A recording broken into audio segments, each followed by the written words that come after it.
In today's video, I'm going to teach you how to stop Microsoft Teams from showing an away status. This can be particularly helpful if you want to make sure your availability is always up to date, even when you're stepping away from your desk momentarily or have a brief lapse in activity.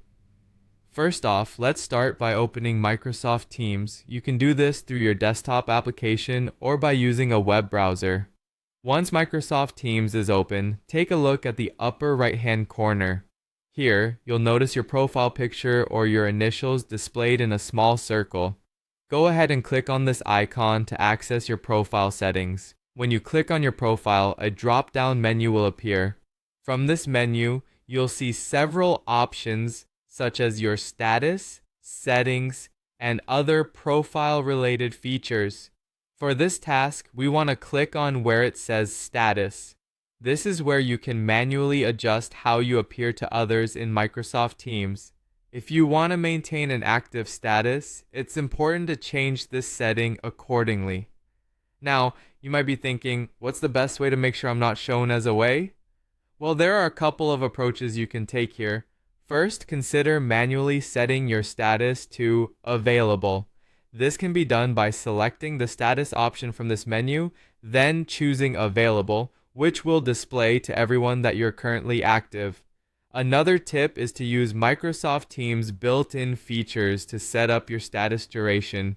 By choosing duration, you can select how long you want to maintain a certain status, preventing it from automatically switching to away when you're inactive for a period. With these changes made to your status, let's head back to the main Microsoft Teams interface to ensure everything is working as intended. By returning to your Teams environment, you can check that your status indeed reflects available to your colleagues. A great way to confirm these changes is by glancing at the top part of your Teams window or checking a teammate's view if possible. Being able to see that your status remains active will give you peace of mind that your availability is properly communicated. If you ever find that your status is changing unexpectedly, it's a good idea to revisit your profile settings to ensure all is configured correctly. Regularly checking and updating your status can help keep misunderstandings at bay and ensure smoother communication. There you have it, a simple yet effective way to stop Microsoft Teams from showing an away status without any hassle. By following these steps, you'll maintain a consistent online presence, aiding in more efficient collaboration with your team. Thanks for watching, and if this was helpful, don't forget to like and subscribe for more tech tips.